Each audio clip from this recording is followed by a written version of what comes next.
Militant-minded, General 9 grip, thick grip with blades and a pen that can sharpen your spine's tip. Level-headed, though my mind flips from side to side. With an acrobat's experience after I stick it, I'm living down a demon-possessed Ahiye. Seems Jay's the best for the job with no... What's the word, y'all? It's KTR _podcast, Another Rose Podcast. You are now live and direct with your boys, Cinko, Big Harv, and J-Bo himself for episode 18 of Know the Ropes Podcast. How y'all doing today, my brothers? I'm good, man. How about y'all? I'm actually awake today. I'm up.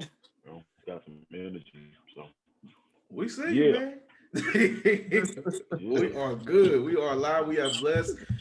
And before we get started into this episode, before we dive into this episode, there's a lot going on. But before we get into it, we're gonna need y'all to do something for us.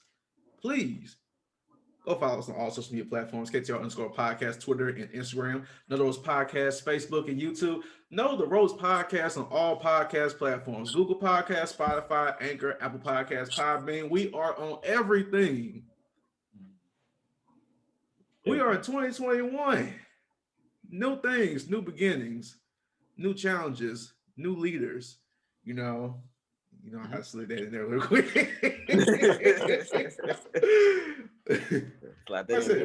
It's a bunch of new stuff going on. 2020, it was hell. It was a lot going on. But that is in the past. But speaking of the past, man, somebody on Twitter brought up a hell of a pass with the WWE. Oh my God. So diving into that, going to the wrestling community, to wrestling Twitter, actually, to be specific. A person by the name of Fraud Activity _ on Twitter, that's his username, made a tweet. That I wasn't, he probably wasn't sure, or he or she, or I don't know what this person is. This person probably wasn't sure this was going to blow up like this, but man, it brought back so many memories. So this person said, and I quote, "Bro, the WWE was getting away with a lot of wild on national television." And that tweet blew the up. My God. I forgot how much stuff went down back in the WWE in the early and mid 2000s. Shoot, before then, it was wild. All the clips I saw, oh my God, like it's like it was literally like watching Family Guy. This is the wrestling version of Family Guy. That's what WWE was back in the day. But I shared the tweet with y'all so y'all could see it, and I shared it again the next day when it blew up even more. So what did y'all think about that? How did y'all feel about that tweet, that post, and how WWE was back in the day? Just go on. I told you, ironically, the day before you sent that, or the day of, actually, I posted a video on Facebook of a lot of inappropriateness from the past of WWE. So I had just really been refreshed on a lot of those moments before they got posted. But it's crazy how much they used to get away with on national live television. Right. Like live TV. You know what I'm saying? No editing, no you couldn't bleep nothing. It was just right there in your face. And then in the past, what was it, rated 14 for people 14 years of age? Yeah. Raise that rating up. They say it's more kid friendly now, but back then that was when we was kids. Yeah, right. It's always, regardless of if it's kid friendly more now or in the past, it was always geared more towards children. They're like real life superheroes type stuff. So as children, that's what we were watching. So it's just it's really crazy to see what we grew up on versus what they growing up on now. Man, more than half that stuff that they did, that if they were to try to come out with now, it would not have flown. They would have been fined. They would have been shut down. Anything you named it, they would have been hit with. Yeah, there was a lot of different memories on there that, they got away with, especially with kids watching the show. I mean, we can sit here and name all kind of things, but just name a few. I remember Choppy Pee Pee. And man, I remember when they did that. Man, they had them strung up. But Paul it Venus was was just my a man. normal thing, and like that was just a part of the group that led up in the storyline. It was really messed up, and I remember another moment I saw in there where Vince McMahon wrestled God. Oh my And that God. like Oh, lasted Lord. for like Yeah, weeks he had into a pay-per-view Ooh. tag team Yeah, match. and then he had a tag team. Yeah, we brought that up a And couple he- episodes ago. That was and he beat wild. him. And He beat him, man. He beat God. Vince is the man.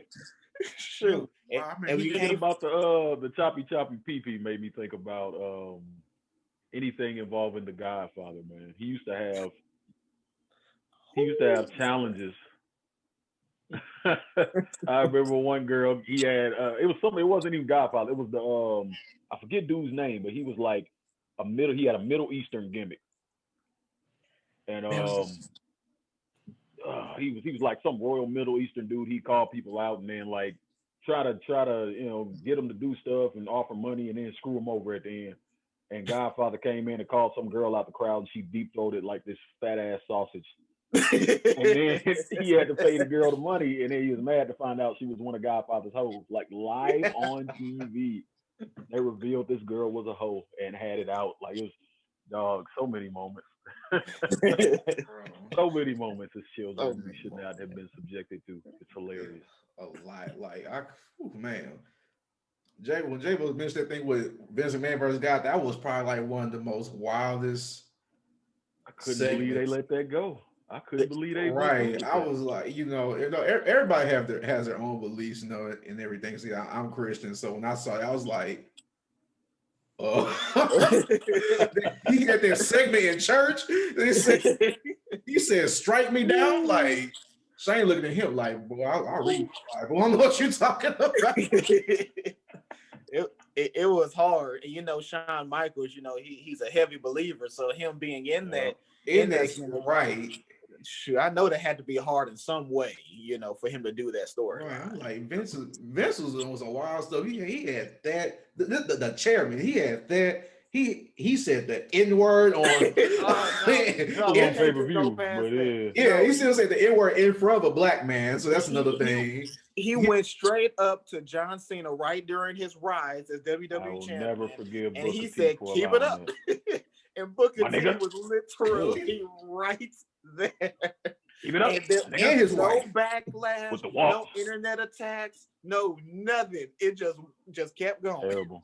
That was so terrible, man. Yeah, we was on top of the racism in there. I remember the whole thing with JBL and oh gosh, JBL caught hella heat during his gimmick, especially with Eddie Guerrero from the Latin American community. Oh my God, he got heavy heat, but he kept going.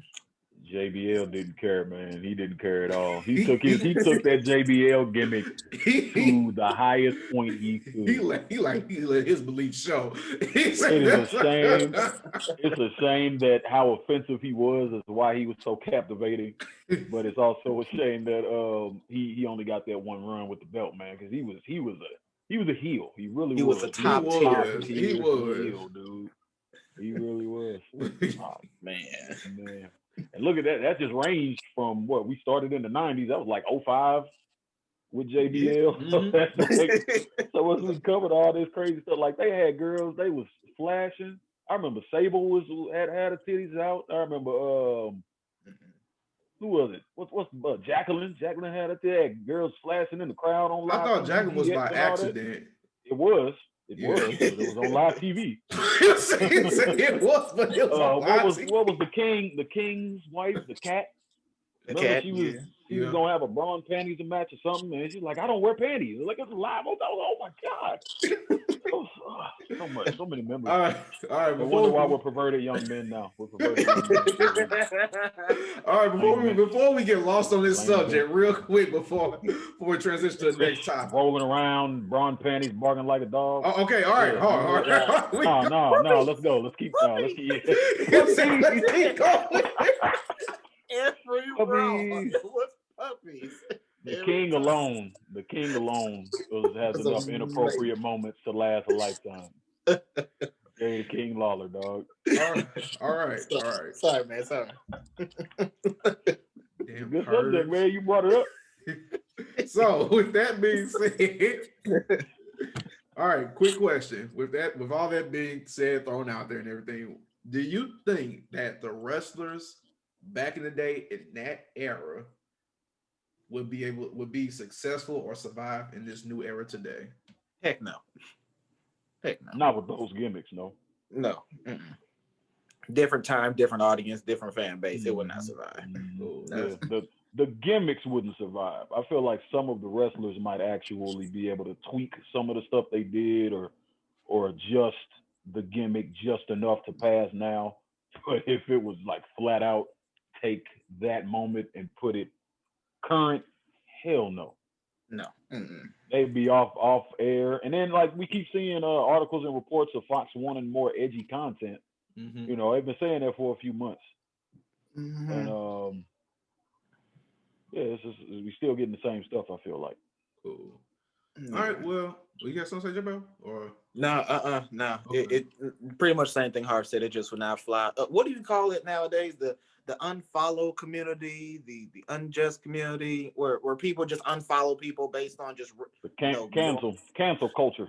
Yeah, the cancel culture. With cancel Yeah. culture, it just would not survive. Nothing. Well, I wouldn't say nothing, but more than half the stuff that took place back during the tweet that was brought up, it would not survive in this day and age. cool.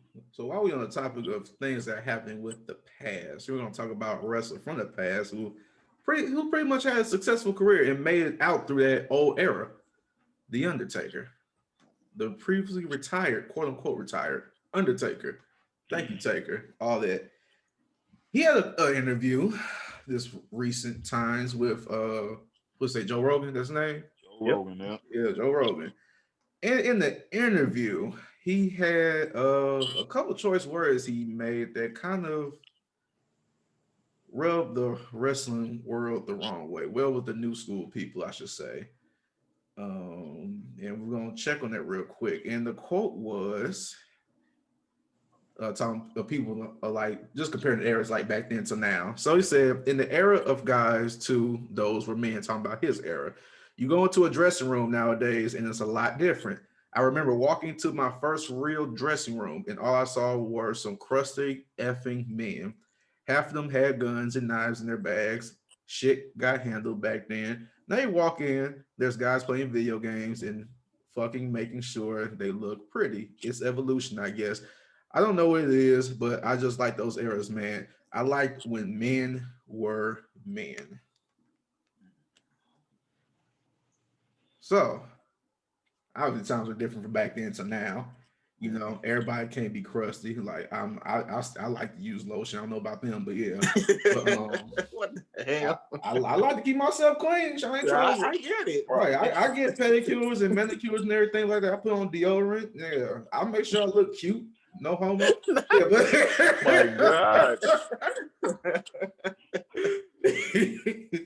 This guy's a clown. but anyway, I don't want to be rough. I'm sorry, but yeah, but I'm gonna start with Big Harv because I know how he got that old school vibe, and I want to see his perception on it real quick before we dive into ours. So Big Harv, I'm gonna kick it off to you real quick.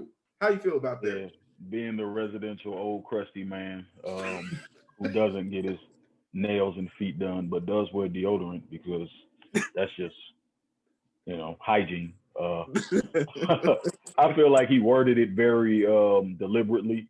Like he complained and then he just dialed back and was like, it is what it is, because it really is. It is what it is. It's like in our chats, we talk a lot about a lot of different things, usually just wrestling and then also hip hop and how much I hate,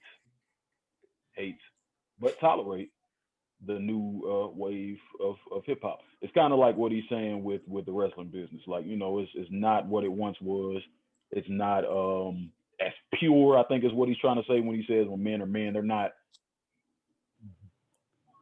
not as serious. And then at the same time, back then, security was a big issue too. It's not really a big issue. They're more comfortable in the locker room. You wouldn't what's his name? Got stabbed in the locker room. What's his name? Brody, Bruiser Brody. Bruiser Brody. He got stabbed in the locker room. So you had to keep a gun or a knife or something on you to protect you. crowd tried you after stuff, you know. So it was a completely different era, and I feel like he came to the realization of that as he was speaking, because I agree to a certain extent. I always found it funny when people came out already dripping with sweat and baby oil and water bottles and all that crap. Like, what are you doing all that for? Only person that really should be in the mirror making sure you look pretty is Prince Pretty. So I mean, I feel where he's coming from, but also like it's evolution. It's just something that us old guys will never be able to fully support or understand. Yeah, I don't get it. I don't. J-Bo. Look at my hands. My hands are old. Look at them crusty hands. Look at that. Ooh. All them calluses. Hard My worker. God, man. Hard worker. That is a hard working man right there. This is hard working too, man. You see there. Look at that. Get other people to get it done for me.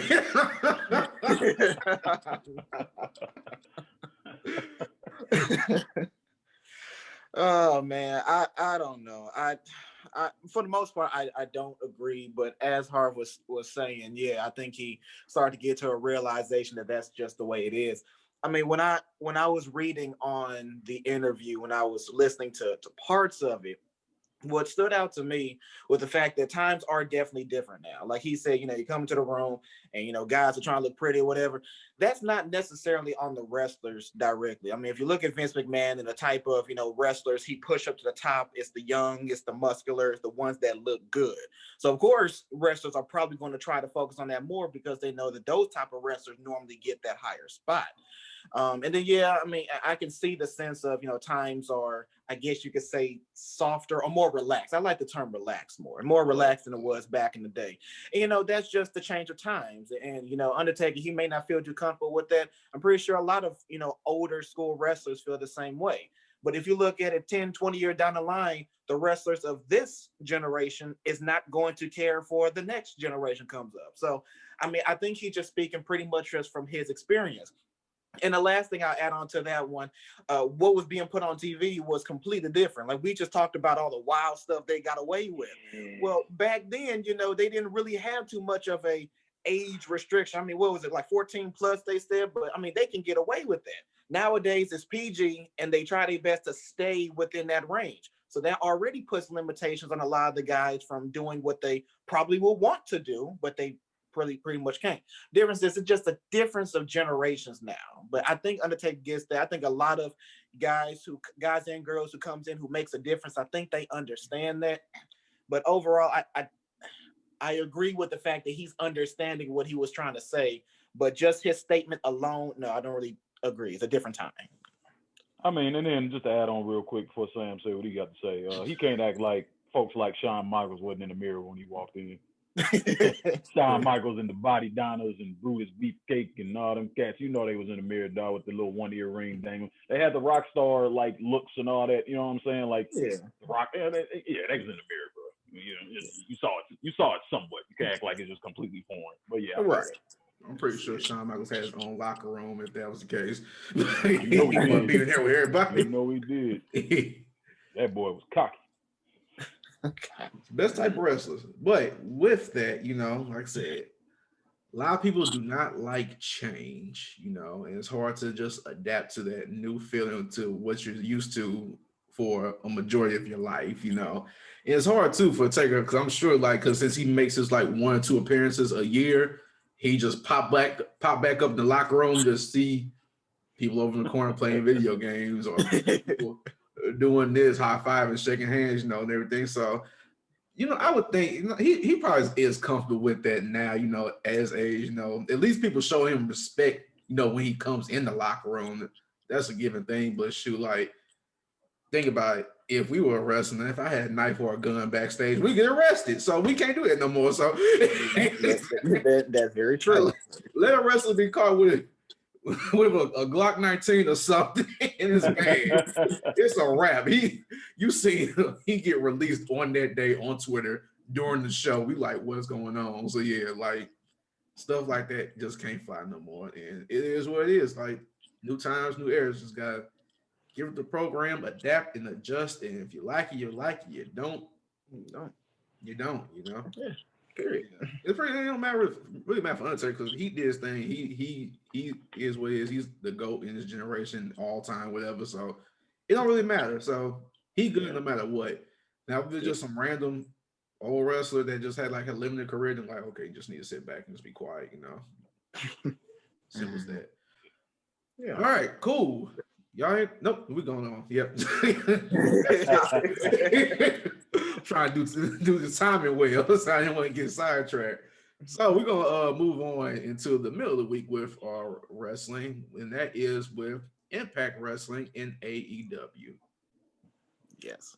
They've been doing some collaborations lately, a lot with the AEW wrestlers coming to Impact.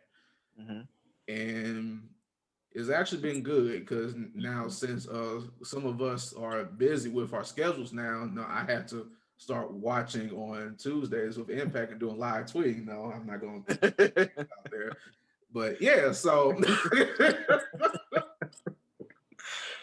okay, you know, I watched Impact recently, and I'm not gonna lie, when they add them AEW wrestlers on there, it was a great show. I'm like, dang, J-Bo, I'm sorry, I said I was gonna say your name, but I did. I'm like, I did.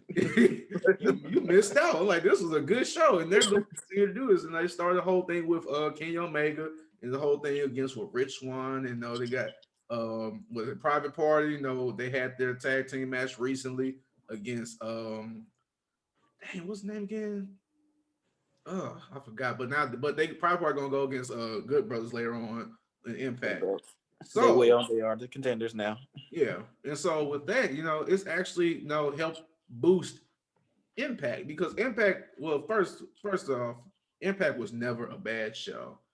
Impact wrestlers are good, talented wrestlers. It's just the way that it's put out in the public, advertised necessarily is just not up to par how it is with like a AEW or a WWE, which is why I feel like they are underneath right now, quote unquote. But at the end of the day, it's still a good show. It still has great content, has great quality wrestlers on a night in, night out basis, and people should watch it. But now since they added AEW superstars to it, people are watching it more. They're like, dang, Kenny Omega on Impact, boom, pay-per-view ratings went up on that show with Hard to Kill. Yep. Yeah, so it's like I got two things to tie into that. One, I'm not sure. Don't quote me. Has Impact wrestlers been on AEW shows on Wednesday? Yeah, like Luke Gallows and Carl Anderson. You're right. Okay, yeah. So with that being said, one, do you think this will help boost their ratings even more to help them build past WWE? And two, do you think WWE should do a partnership with another promotion? Go. Let me start off. Let me go ahead with this one. First and foremost, the number one organization that's benefiting from this is Impact. Let's just put that out there. Not to say that there aren't benefits that AEW can get from this, but overall, this is really for Impact. And so as far as them getting boosted more followers than the WWE, like collectively, I don't really think so. I don't think that's neither company is even combined is going to get to that right now. And then the other thing about WWE doing collaborative with other companies, they don't have to, just because of who they are. They already got their own NXT promotions that they're building up there. They've been talking about this for years, but they're trying to get more NXT brands separated, and they bought out like Progress and these other wrestling organizations. So yeah. They don't have to. They don't. But what I will say with this whole collaboration between AEW and Impact Wrestling, they need to be careful. They need to be very careful. Because like I said, Impact can benefit from this, and they can also get hurt by this badly. If Kenny Omega and whoever comes in and just straight up run a ruckus and just, take out the Impact Wrestling champion, whatever, now Impact gonna look like this fluky company that just so happened to work with AEW. Mm-hmm. Will they get a little bit more followers afterwards? Yeah, but it probably would do more damage in the long run. And that's the last thing Impact need is more damage, okay? So as long as it looks like a good even back and forth between Rich Swann and Kenny Omega or the tag team champs or anybody, as long as it's good back and forth, this is going to benefit them for a long run. But they can do it wrong. They can do it wrong. Yeah, well said. Well said. I agree. To me, Impact's biggest issue over the years has been all this swapping of ownership, man. Like they were a very solid company, and then they also tried to compete with WWE when they weren't ready to compete with WWE, thanks to Dixie Carter. But yeah, they had Dixie Carter. Now they got somebody I forget dude's name, the country singer who owned them for a while, and then they had the GFW. Billy Corgan. Billy Corgan, yeah. Then they had the GFW that they had joined with, and they had some deals with Mexico and Japan, and you know, so they've been trying to build back up. I do think this is the best they've been in years, and I do think, like you said, that AEW is only going to boost them. It's up to how it's done exactly what that boost will be, if it'll even be measurable. AEW is really not going to gain anything from this. They have to start making bigger moments if they want to ascend any further than where they are. Right now, they're just a solid wrestling show, but they don't have any huge moments to hang their hat on. Like WWE is built on moments, you know, and that's how they market their company, is that it's built on moments. We remember things because we, you know, love the content from when we were kids all the way up till now. So that's how we remember a lot more than just these instances in time that they like to promote. AEW is more focused on in-ring, which makes sense, but you have to create moments. You just have to create big moments for people to grow attached to, you know, for people to have nostalgic memories over and all that. That's the only way that they're really gonna go any further than they are now. They're not any competition. They're not close, like you said, even combined. The only way that it would have to be a global federation. It would have to be New Japan. It'd have to be AAA, AEW, Ring of Honor. Everybody would have to come together to compete with WWE. That's not going to happen. It's not smart business-wise for anybody to do. It's not smart for WWE, other than when they do, like, they'll grab a talent, pay the company to, like, rent out a talent, like they did with I forget the guy's name that fought Sami Zayn a few years ago. But yeah, that's how that's really all that you can expect from WWE, and it's really all that they should do, because they take from everywhere on the planet anyway. They take whoever's gonna be anything, you know. They snatch them up. Like last week we were talking about Kota Ibushi and how he's finally getting the shine that really I always knew he deserved when he was in the original Cruiserweight tournament. The reason he didn't win, because he was slotted to win, is because he didn't sign with WWE. So, there's no reason for them to collab with anybody, because anybody they want, they're going to take, or they're not going to work with. Yeah. You know, flat out. Yeah. WWE still remains number one. Reigning champs. No matter how you put it through, that $1 billion business is still always going to be number one, because it's expanding, it's taking over. You know, they got the thing now. They're trying to do it with NXT, and so what? Saudi Arabia now or India? Was it? They're doing some type of promotion with them currently. But yeah, they making bank. Exactly. So that's what it is. I feel like even if they do establish a foothold in Saudi Arabia, it's not going to last long. Saudi Arabia is looking forward for some entertainment, sure, but is it going to last? Is my thing. I don't think it's going to last as far as like weekly, or even if they just do monthly shows. I don't think that the intrigue is going to last that long over there. Yeah, they're probably just safer with just periodic events like they have been doing. Yeah, one-offs. It's going to end up bleeding them. But they got plenty to bleed. Cool. Last but not least, last topic about probably one of the best pay-per-views of the year. It's that season. So everybody looks for when the New Year's comes up in the wrestling community.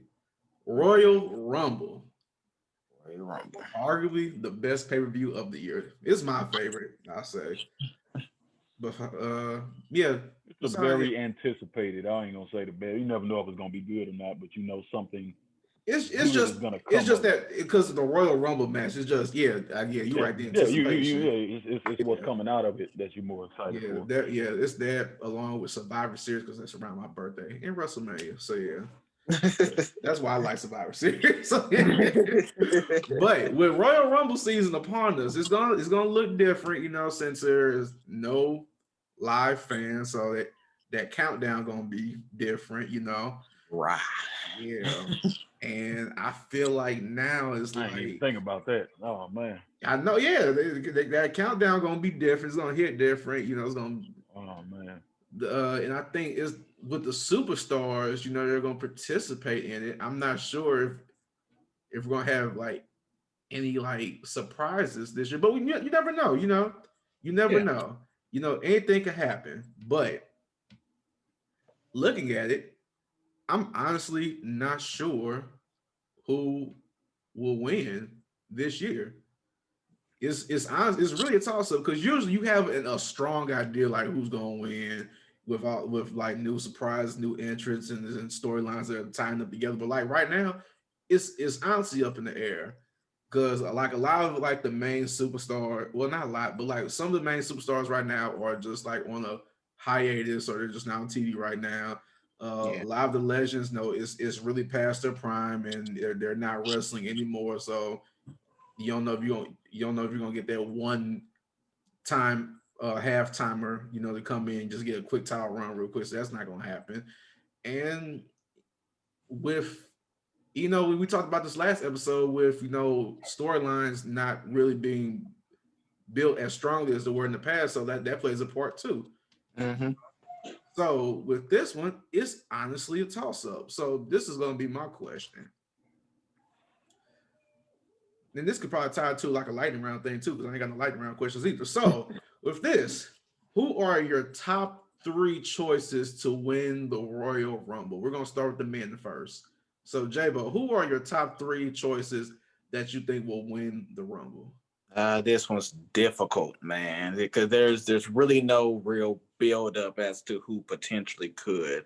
So mine are probably just going to be off the wall. So I'll just go with it. 2 people I will say. One will be Keith Lee. Mainly because of not last Survivor Series, but the Survivor Series beforehand, how him and Roman Reigns teased something after they were the last 2 surviving men. Ooh, and especially since how they've been building him now. So I can see that.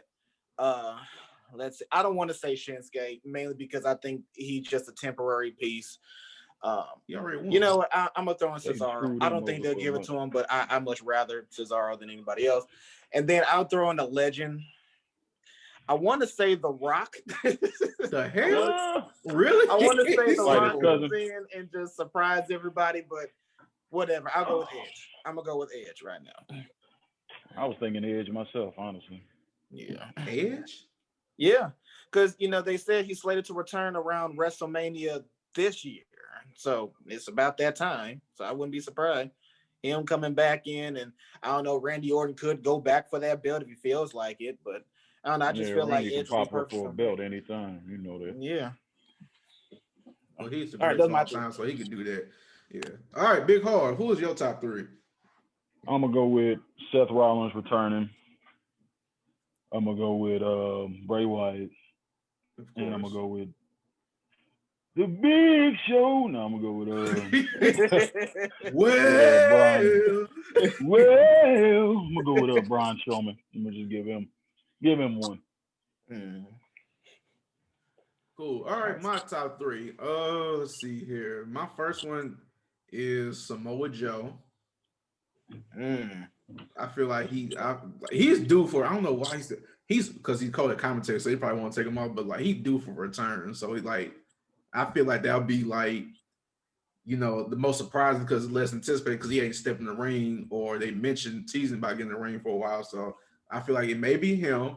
I also agree with the Seth Rollins thing as well as somebody to make a return and get the title. Just somebody like a main eventer. I don't know if it's this season to have like an underdog opponent to win right now just yet. There's just nobody believable. Yeah, right? That's what as an underdog. That's why I just chose safe. Like there's no rhyme or reason for anybody that I chose. Right. Yeah. You know what I'm saying? Because I don't Other than what J-Bo has some good ones. Like he's a Right. thinking man. He thought up some quick storylines real quick that actually make sense. Yeah. But other than that, I really don't. The playing field is thin, man. I know that's why it's real hard. Like saying, I would say Braun because he's due to win a Royal Rumble because he hasn't won one yet. I don't count the greatest Rumble that they had. Yeah, no. Yeah, I don't count that. But like he's due for one, but I don't think he's gonna win this year because he had the title last WrestleMania, so I don't think they're gonna give it to him now. But I feel like since a face won the Rumble last year, it might be a heel's turn to win. So unfortunately, John Cena. I wish, but I'm not gonna say that. I'm gonna say that for a year or two. But unfortunately, I'm gonna have to agree with Harv for the first time in my life and say Bray Wyatt. Bray Wyatt. Yes. Wow, this is Like, a monumental moment on KTR, everyone. I know for a Impressive. bad guy. It was between him and Brock Lesnar, but I don't think Brock Lesnar's come back yet. So I'm He saying gave Oscar accolades a couple episodes ago. He giving Bray Wyatt a little bit of love. Wow. Converting them, boy. Wow. yeah. So I feel like it may be Bray Wyatt, but I'm not sure because he's still got that quote unquote storyline with Orton right now. So that may not happen. But if I was to pick a bad guy right now, maybe him, or honestly, I don't know. But yeah, so it's up in the air. All right, women's top 3 women. Bianca Belair, and Bianca Belair. Okay. That's all I had. That's all I had was Bianca Belair. Yep. Bianca Belair. It's perfect, and I spoke on this when she got drafted to SmackDown that this is a perfect opportunity for her and Sasha Banks to go at it at WrestleMania. She's already feuding with Bayley right now, which was the previous champion, and it's right up until the Royal Rumble. They're lining it up right, knowing the WWE they can clearly trip over themselves and screw the whole thing up. But I see the stars aligning. So Bianca in all 3 categories. She's the breakout female of the year, man. She's the only one that really should win it. I can't think nobody else that really should win it. Yeah. I don't know.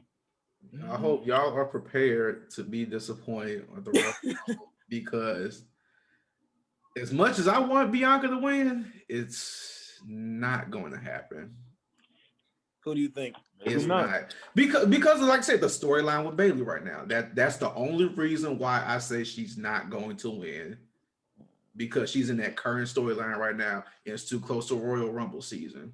I feel like it's gonna be a thing where, Bayley and screws it up for her. Exactly, and loses. But she's still gonna find a way to make her way to WrestleMania and fight for that title. But she's not going to win the Rumble because of her storyline.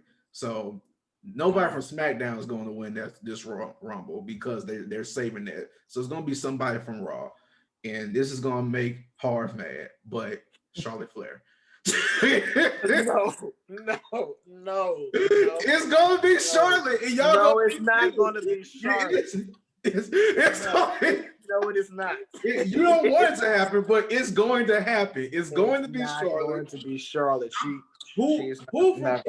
Somebody from Raw is going to win the Royal Rumble, and if my picks is either between Shayna Baszler or Charlotte Flair, it's going to be Charlotte.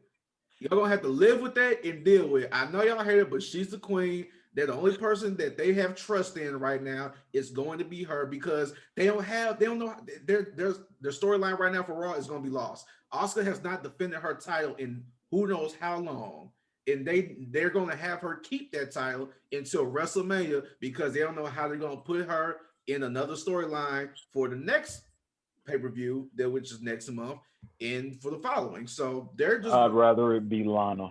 I'd rather see Lana.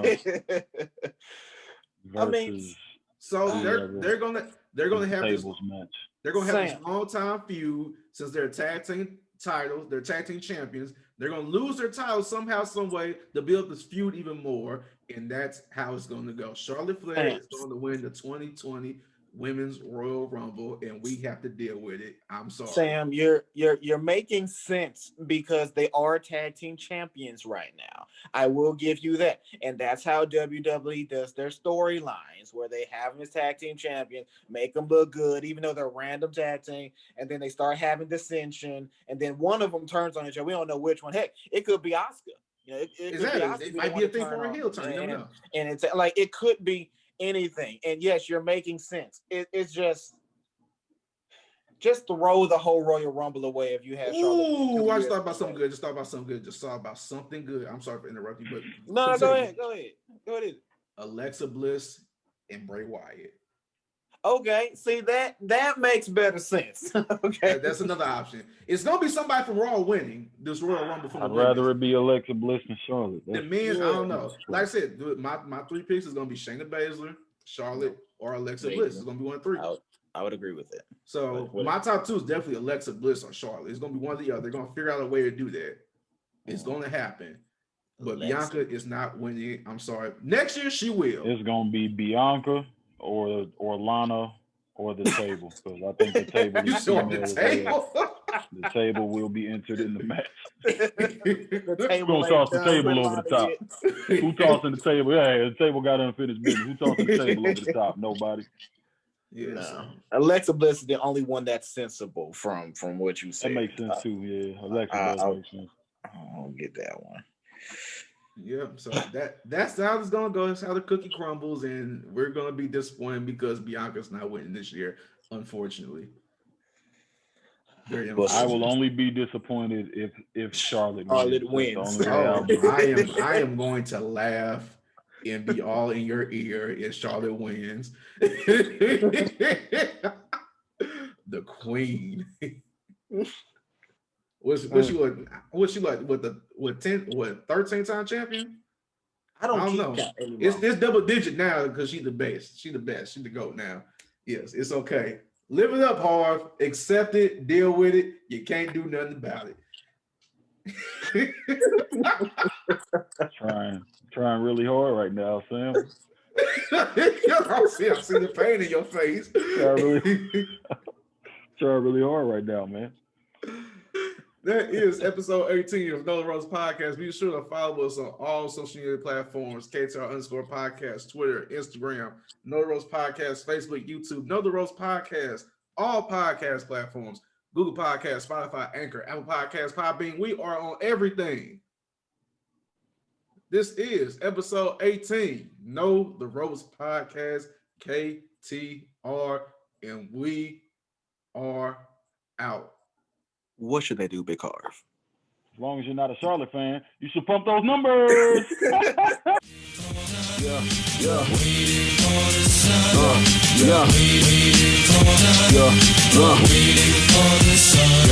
Yeah, numbers, letters, all symbols of man-made devices that could cripple us all. Improve we can panicking when storm hits and knocks out the power grid. Are you fully prepared to live off the grid? How you stick